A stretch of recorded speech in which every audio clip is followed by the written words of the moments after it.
বিসমিল্লাহির রহমানির রহিম। সুপ্রিয় শিক্ষার্থীবৃন্দ, আজকের ক্লাসে সবাইকে স্বাগত জানাচ্ছি। তোমরা নিশ্চয়ই ভালো আছো এবং সুস্থ আছো। ব্যবসা শিক্ষা শ্রেণীর একাদশ দ্বাদশ শ্রেণীর শিক্ষার্থীবৃন্দ, তোমাদের সংক্ষিপ্ত বোর্ডের সংক্ষিপ্ত সিলেবাস অনুযায়ী আমাদের ক্লাস হচ্ছে।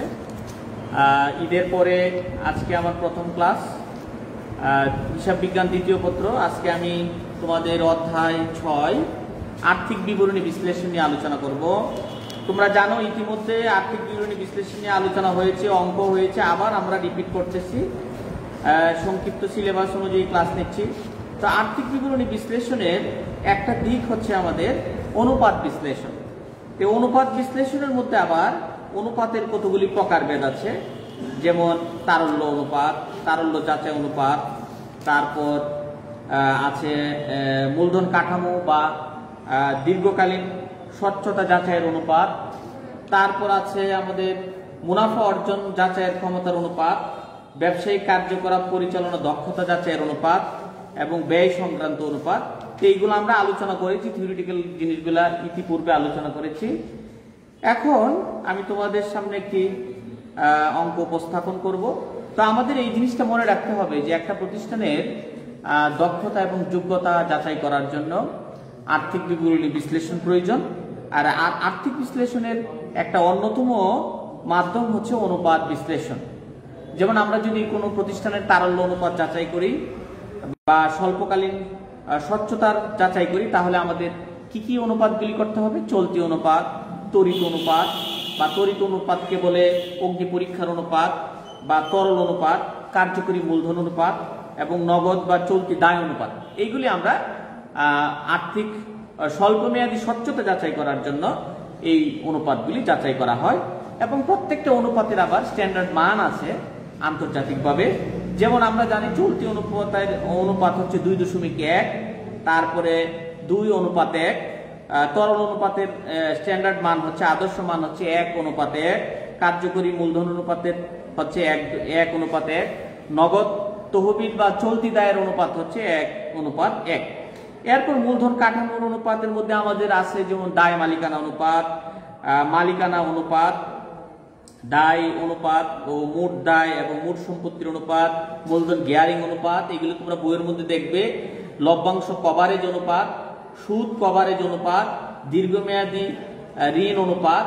তারপর মুনাফা অর্জনের ক্ষমতার মধ্যে আছে যেমন মোট লাভের অনুপাত, নিট লাভের অনুপাত, বিনিয়োজিত মূলধনের উপর আয়ের অনুপাত, বিনিয়োজিত মূলধনের সুদ ও কর বাদ আয়ের অনুপাত, মালিকানা তহবিলের উপর মুনাফার অনুপাত ইত্যাদি। তারপরে পরিচালন অনুপাত, পরিচালন মুনাফার অনুপাত। তারপর আছে ব্যবসায়িক কার্যকলাপ সংক্রান্ত অনুপাত যাচাইয়ের অনুপাত হচ্ছে যেমন মজুদ আবর্তন অনুপাত, তারপর প্রাপ্য হিসাব আবর্তন অনুপাত, গড় আদায় অনুপাত, তারপর হচ্ছে প্রদেয় হিসাব আবর্তন অনুপাত, গড় পরিশোধ অনুপাত, মূলধন আবর্তন অনুপাত, তারপর হচ্ছে মোট সম্পত্তির অনুপাত। এবং ব্যয় সংক্রান্ত অনুপাতের মধ্যে আছে যেমন পরিচালনার অনুপাত, তারপর হচ্ছে নিট বিক্রয়ের তুলনায় উপর ব্যয় অনুপাত ইত্যাদি, বিক্রয়ের তুলনায় প্রত্যক্ষ মজুরি অনুপাত ইত্যাদি। তো আমাদের যে জিনিসগুলো বেশি প্রয়োজন তোমাদের পরীক্ষার মধ্যে আসে, এইগুলো যাচাই বাছাই করে আমরা একটি অঙ্ক করব।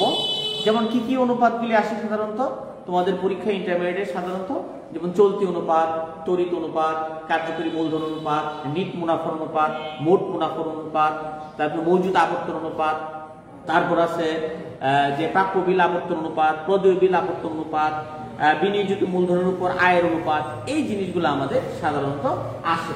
তো প্রিয় শিক্ষার্থী, তোমরা একটু দেখো আমাদের আজকে ক্লাস হচ্ছে শ্রেণী একাদশ দ্বাদশ বিষয় হিসাব বিজ্ঞান দ্বিতীয় পত্র, অধ্যায় হচ্ছে আর্থিক বিবরণী বিশ্লেষণ, অধ্যায় 6।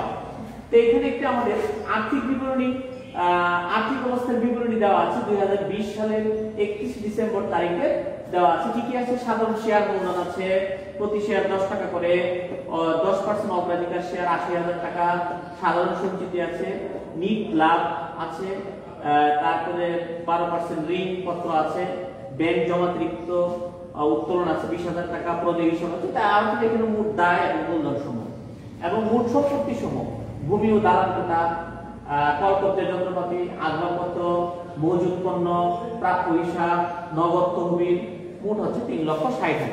আর তোমরা জানো যে এই সম্পত্তির মধ্যে কিছু আছে দীর্ঘমেয়াদী, কিছু আছে চলতি সম্পদ, কিছু আছে বিনিয়োগ। যেমন আমরা এইগুলো হচ্ছে আমাদের দীর্ঘমেয়াদী সম্পদ, এইগুলো হচ্ছে আমাদের চলতি সম্পদ, ঠিক আছে না?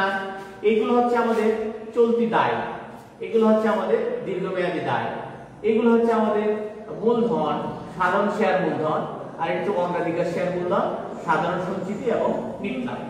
তো এখানে আমাদের কি বের করতে হবে? দেওয়া আছে নিট বিক্রয় 6 লক্ষ টাকা, পরিচালন মুনাফা 60,000 টাকা, সুদ ও কর পূর্বক নিট লাভ হচ্ছে 40,000 টাকা এবং কর পরবর্তী নিট লাভ হচ্ছে 20,000 টাকা। এখন বলা আছে চলতি পরিচালন মুনাফার অনুপাত নির্ণয় করো। এখানে অঙ্কটার মধ্যে যদি এইভাবে থাকে ব্যবস্থাপকীয় দক্ষতা যাচাইয়ের ক্ষেত্রে পরিচালনার মুনাফা অনুপাত নির্ণয় করো, এইভাবে থাকতে পারে। আমি একটু সংক্ষেপ দিলাম, পরিচালনার অনুপাত। এরপরে বলা আছে চলতি অনুপাত, তড়িৎ অনুপাত, কার্যকরী মূলধন অনুপাত নির্ণয় করো। তারপরে বলা আছে লভ্যাংশ কভারেজ অনুপাত এবং শেয়ার প্রতি আয় বের করো। এখন আমরা জায়গা যেহেতু স্বল্পতা, আমি অঙ্কগুলি একটু মুছতেছি, হ্যাঁ মুছতেছি এবং সাইডে করতেছি, তোমরা একটু দেখো।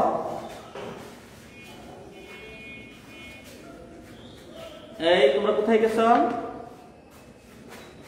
তাহলে এখানে আমরা যদি বলি যে পরিচালন মুনাফার অনুপাত, পরিচালন মুনাফা বলতে আমরা বুঝি অনুপাত পরিচালন মুনাফা ভাগ হলো নিট বিক্রয়। পরিচালন মুনাফা পরিচালন মুনাফা অনুপাত পরিচালন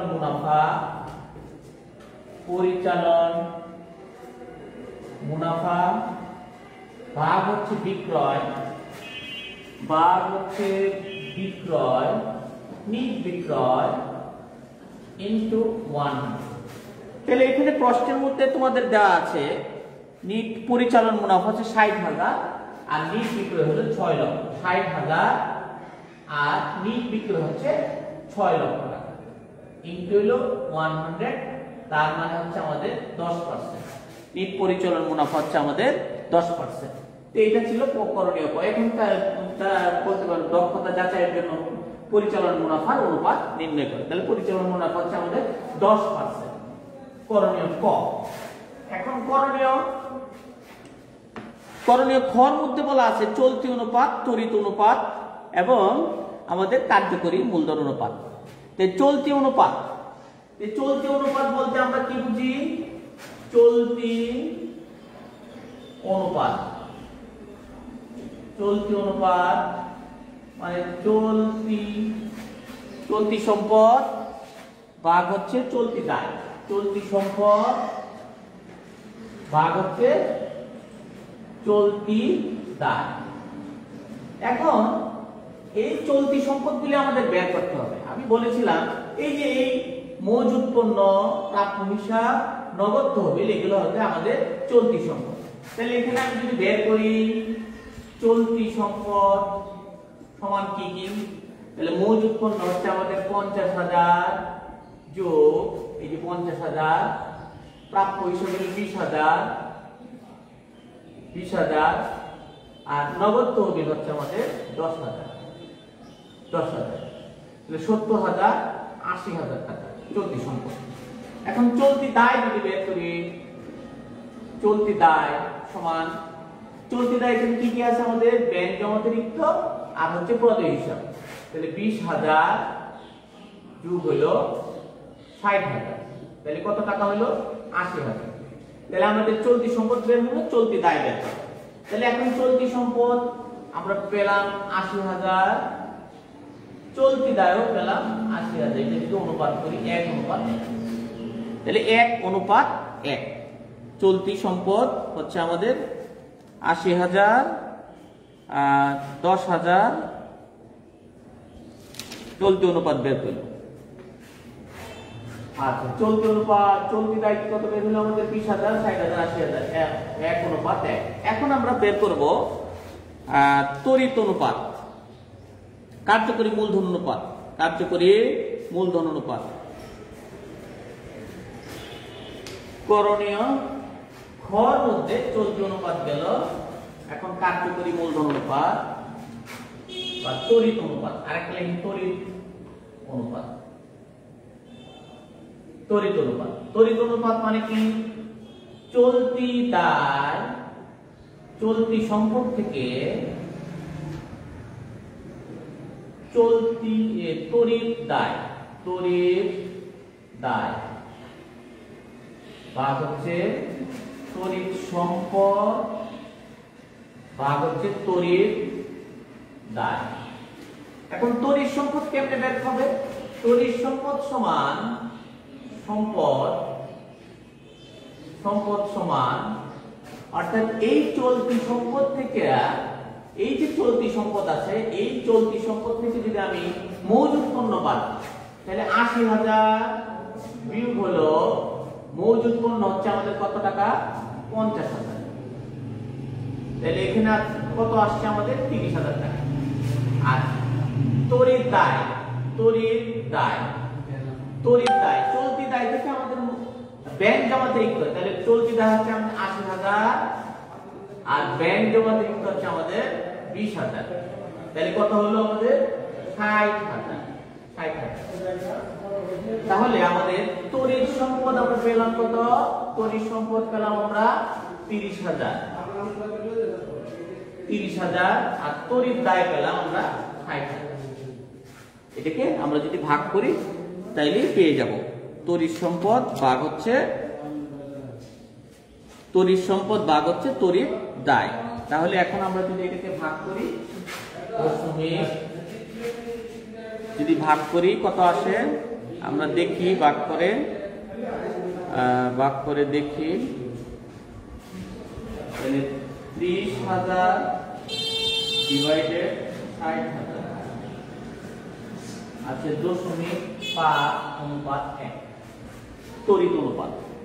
আচ্ছা, এখন হচ্ছে কার্যকরী মূলধন অনুপাত। কার্যকরী মূলধন অনুপাত, তাহলে কার্যকরী মূলধন অনুপাত সমান কি? কার্যকরী মূলধন ভাগ হচ্ছে কার্যকরী মূলধন, কার্যকরী মূলধন অনুপাত। কার্যকরী মূলধন, কার্যকরী মূলধন, মূলধন ভাগ হচ্ছে চলতি সম্পদ, ভাগ হচ্ছে চলতি সম্পদ, চলতি দায়, চলতি দায়। তাহলে এখন আমাদের কার্যকরী মূলধন বের করতে হবে। তাহলে কার্যকরী মূলধন কেমনে বের করব? কার্যকরী মূলধন সমান চলতি সম্পদ থেকে চলতি দায় বাদ। তাহলে এখানে চলতি সম্পদ যা দায়, তাহলে আমাদের কত টাকা আসছে? 0। তার মানে কার্যকরী মূলধন অনুপাত 0 কি? ১,৬০,০০০ দেখতে হবে আমাদের। ৩,৬০,০০০ এখানে মনে একটু ভুল হয়েছে। মজুদ পণ্য ৫০,০০০, মজুদ পণ্য ৫০,০০০, প্রাপ্য হিসাব ৮০,০০০, প্রাপ্য হিসাব, প্রাপ্য বিল ২০,০০০। প্রাপ্য হিসাবটা বাদ দেব, প্রাপ্য হিসাব ৮০,০০০, এখানে একটু ভুল হয়েছে, আমরা একটু কারেকশন করে নাও। তাইলে এখানে আমাদের চলতি সম্পদে আরো ৮০,০০০ টাকা, তার মানে ১,৬০,০০০। ১,৬০,০০০, ১,৬০,০০০ থেকে ৮০,০০০ বাদ, তাহলে আসছে আমাদের ৮০,০০০। তাহলে কার্যকরী মূলধন হচ্ছে আমাদের ৮০,০০০ আর চলতি দায় হচ্ছে আমাদের ৮০,০০০। চলতি দায় হচ্ছে, চলতি দায় কত? চলতি দায় হচ্ছে ৮০,০০০, অনুপাত হচ্ছে ১.১ গেল। তাহলে আমরা কি কি বের করলাম? চলতি অনুপাত, কার্যকরী মূলধন অনুপাত, তড়িৎ অনুপাত বের হয়ে গেল। করণীয় গতে ছিল আমাদের মুনাফা দক্ষতা যাচাইয়ের জন্য লভ্যাংশ কভারেজ অনুপাত, শেয়ার প্রতি আয়। লভ্যাংশ কভারেজ অনুপাত, লভ্যাংশ কভারেজ অনুপাত সমান লভ্যাংশ কভারেজ অনুপাত সমান হচ্ছে কর বাদ নিট লাভ, কর বাদ নিট লাভ ভাগ হচ্ছে আমাদের অগ্রাধিকার শেয়ারের লভ্যাংশ। অগ্রাধিকার শেয়ারের লভ্যাংশ, অগ্রাধিকার শেয়ারের লভ্যাংশ। তাহলে এখানে আমাদের কর বাদ নিট লাভ এখানে দেওয়া আছে আমাদের এই যে 20,000 টাকা, 20,000 টাকা। আর অগ্রাধিকার শেয়ারের লভ্যাংশ, অগ্রাধিকার শেয়ার যদি আমার এই 80,000 টাকা হয়, এর 10% লভ্যাংশ, তার মানে হচ্ছে 8,000 টাকা। এইটা হচ্ছে আমাদের অনুপাত আসছে 2.5 গুণ বা এত বার। তাহলে লভ্যাংশ কভারেজ অনুপাত হচ্ছে কর বাদ নিট লাভ ভাগ হচ্ছে অগ্রাধিকার শেয়ার লভ্যাংশ। অগ্রাধিকার শেয়ারের লভ্যাংশটা কিভাবে পাবো? আমরা জানি অগ্রাধিকার শেয়ারের ক্ষেত্রে কত পার্সেন্ট লভ্যাংশ দিবে, একটা সুনির্দিষ্ট রেট থাকে 10%। তাহলে 80,000 টাকা যদি হয়, এর 10% হলো 8,000 টাকা। এখন 20,000 এর 8,000 টাকা ভাগ করলে আসে 2.5 বার, এটা আবর্তন হবে। আচ্ছা, এরপর আসে আমাদের শেয়ার প্রতি আয়। শেয়ার প্রতি আয়, শেয়ার প্রতি আয়, শেয়ার প্রতি আয়, শেয়ার প্রতি আয়, এটাকে সংক্ষেপে বলি ইপিএস, আর্নিং পার শেয়ার। ইপিএস কিভাবে বের করি আমরা? অর্থাৎ কর বাদ মুনাফা বিয়োগ হলো অগ্রাধিকার শেয়ারের লভ্যাংশ। অগ্রাধিকার শেয়ারের লভ্যাংশ, অগ্রাধিকার শেয়ারের লভ্যাংশ ডিভাইডেড হচ্ছে আমাদের সাধারণ শেয়ারের সংখ্যা, সাধারণ শেয়ারের সংখ্যা। প্রিয় শিক্ষার্থী, একটু খেয়াল করো, কর বাদ মুনাফা বলতে আমাদের এই যে দেওয়া আছে 20,000 টাকা, আর অগ্রাধিকার শেয়ারের লভ্যাংশ আমরা পাইছিলাম 8,000 টাকা। আর সাধারণ শেয়ার, এখানে আমাদের টোটাল টাকা যদি 1 লক্ষ হয়, সাধারণ শেয়ারের সংখ্যা কিভাবে হবে? 1 লক্ষ ডিভাইডেড হলো 10, প্রতি শেয়ারের মূল্য, তাহলে 10,000 শেয়ার, 10,000। তাহলে এখন আমি 10,000 শেয়ারের সংখ্যা বাদ করলাম, অর্থাৎ নিট কর পরবর্তী নিট লাভ থেকে আমাদের অগ্রাধিকার শেয়ারের যে প্রাপ্যটা সেটা বাদ দিতে হবে। বাদ দেওয়ার পর সাধারণ শেয়ারের দ্বারা ভাগ করতে হবে। তাহলে 12,000, 8,000 থেকে 20,000 থেকে 8,000 গেলে 12,000 ভাগ হলো 10,000। তাহলে আসবে আমাদের 1.20 টাকা। প্রতি শেয়ারের লভ্যাংশ হচ্ছে আমাদের 1.20 টাকা। তো প্রিয় শিক্ষার্থী, আমরা যে অঙ্কটা করলাম, এই অঙ্কটার মধ্যে আমরা কি কি শিখলাম? অর্থাৎ পরিচালন মুনাফার অনুপাত কিভাবে বের করব, তড়িৎ অনুপাত কিভাবে বের করব, চলতি অনুপাত কিভাবে বের করব এবং কার্যকরী মূলধন অনুপাত কিভাবে বের করব, সেইগুলো শিখলাম। এবং শিখলাম যে মূলধন লভ্যাংশ কভারেজ অনুপাত কিভাবে বের করব এবং শেয়ার প্রতি আয় কিভাবে বের করব। এইরূপ অনুরূপ অঙ্কগুলি তোমরা তোমাদের বইয়ে করবে এবং আমাদের অনলাইনে ক্লাসগুলি তোমরা নিয়মিত পড়বে। সবাই ভালো থাকো এবং সুস্থ থাকো। আল্লাহ হাফেজ। আসসালাম।